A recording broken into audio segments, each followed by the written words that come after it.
Hey, Pretty Girl Club. Today I'm going to talk about how being unbothered helps you succeed in life. And I'm going to be using the Queen, my fave, Sade, as an example. You would think that no one would have beef with Sade, but nope, that's not true. Of course, people were saying that the only reason Sade was successful was because she was light skinned and thin. Have you ever noticed that as an MLS person, if you attain any sort of success or notoriety, people always boil it down to, oh no, you only got that because you're light skinned. You only got that because of pretty privilege. You only got that because you're skinny. You can't possibly have any talent. You can't possibly be smart because that's just too triggering for jealous people. So, yes, apparently people were saying that Sade only got to where she is due to benefiting from things like colorism and her body shape or whatever. And Halle Berry, who is a fellow mixed race woman, she actually came and defended Sade and stood up for her. And this is why I say it's important for all of us as the Pretty Girl Club to defend one another and to stay on code because other groups of women are doing this so that they can talk shit about you. Other women in the office where you work are ganging up and banding together so that they can bring you down. So why can't we, as the Pretty Girl Club, why can't we come together and defend ourselves? Why can't we come together and speak for ourselves? That's what Halle Berry was doing when she was standing up for Sade after people were accusing her of only being successful due to benefiting from colorism. Not only has Sade remained unbothered when it came to her haters throughout the years, but a lot of people don't know that music was actually not Sade's first career choice. She actually wanted to do things in the fashion industry and she went to school studying that. And the only reason she started singing was because she just wanted to have fun, and her friends from school asked her to join a band. And then after she joined the band, just kind of living her best life, kind of being carefree, she wanted to travel, and this band started traveling and going on road trips and stuff, and they just needed help with the vocals. So she started singing with them, and she felt like she wasn't the best singer in the whole world, but she was like remaining unbothered when it came to what people thought of her singing voice. She said that she really wanted to just remain authentic to herself and she wanted to sing in the same way that she speaks. So she kind of speaks with like this husky sounding voice, and that's how she sings as well. And so she maintained that authenticity. She didn't give a fuck about people saying, oh no, you don't sound soulful enough. Oh, you don't sound black enough. No, she didn't care about that. She was her authentic self and she was just living her best life.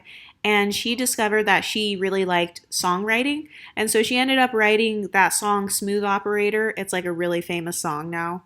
And when her band started touring and they saw Sade and they saw that she looked very exotic and very pretty, a lot of record labels started fighting to sign her. And so this is proof that you can literally get noticed just based on your looks. Beauty is power. Beauty is a form of social power. It attracts people's attention, it gets people's eyes on you, and you can use it to your advantage if you would like to. Sade definitely did that, and she has done that throughout her career. She hasn't used sexuality. That's different than beauty. Beauty is like more so your face and like your hair and just your overall look, while sexuality is more about your body and how you move your body and things like that. Sade kind of reminds me of Alicia Keys when it comes to her brand. She just uses her overall look and she's not on stage twerking and stuff like that in order to gain attention. She wants you to look at her face. She wants to look elegant. She wants to look classy. Sade's beauty archetype is a very elegant, very classy type of look, very simple, effortless. That is her beauty archetype. And by the way, I do want to get more into beauty archetypes on this channel because there are many different ways that you can benefit from a particular archetype. So Sade's elegant beauty archetype, that actually helped her to not remain in like all of these ratchet spaces. The type of music that she sings and the way that she dresses and carries herself, it doesn't even fit in with that ratchet culture. And Sade did that on purpose because she said she wanted to be authentic. She cares about things like fashion and, kind of like looking cute and having this fashion forward type of look, or at least back in the 80s, that's really what she was focused on and wanted to do. She just wanted to travel and kind of be carefree and not have to worry about keeping up with all these booty shaking video girls and stuff like that. She didn't want to do that. And so she used her pretty privilege and her beauty archetype, and she stepped out of her comfort zone, not even looking at music as a potential career. She just knew like, hey, I can carry a tune and I can stay on key and this band wants to travel and they're my friends. So yeah, let's have fun, let's travel, and sure, I guess I'll sing for you. And it ended up blowing up. And so I want you guys to look at this. Like, is there anything in your life that you would be willing to try just for fun? Because Sade, she never would have became who she was today had she not stepped out of her own comfort zone. She says that she was very nervous. Whenever she would get on stage, she would be like shaking and things like that. She felt like her voice didn't fit the same genre or the same style as other singers that were out at the time. But at the end of the day, she just wanted to have fun and she wanted to have new experiences and be able to travel. She really loves traveling and stuff like that. And music was the way that she could open the door to the type of lifestyle she wanted to live.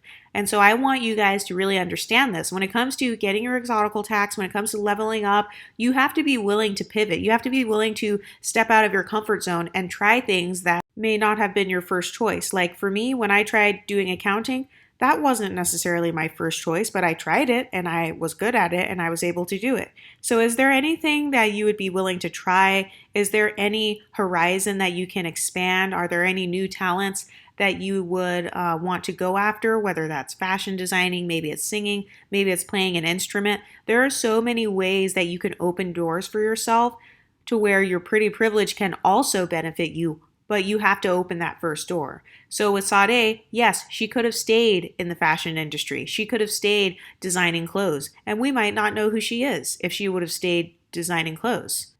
Sade also said that a lot of people were like very invested in her private life and trying to get all in her business.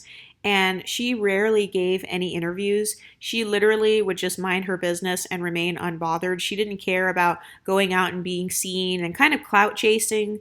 You know how Hollywood is like a very clout chasing culture. You kind of have to go out and make all these appearances and you have to do all these crazy things just to get recognized. Sade did not want to participate in any of that. And she didn't care about what haters were saying.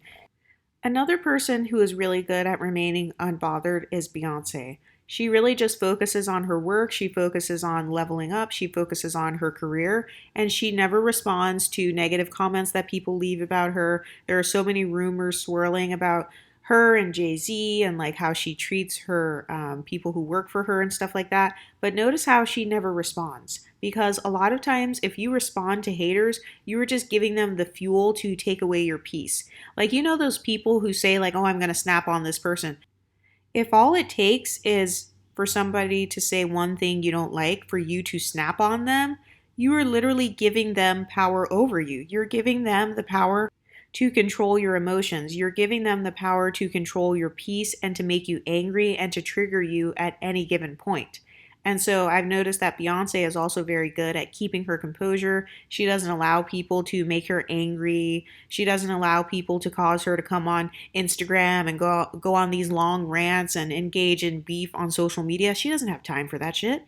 She's making millions. She's making albums. And so as the Pretty Girl Club, we don't have time to engage with haters and to go through all these back and forth arguments about, well, what's your mixture? And oh, are you light skinned? You're not that light skinned. Oh my God, what does your grandparent look like? What does your mom look like? No, we don't have time to go through all of that. We are too busy leveling up. We're too busy being strategic. We are too busy getting our own bags. We're too busy leveling up our looks, getting pretty privilege, getting our exotical tax, and doing what we need to do so we can succeed in life.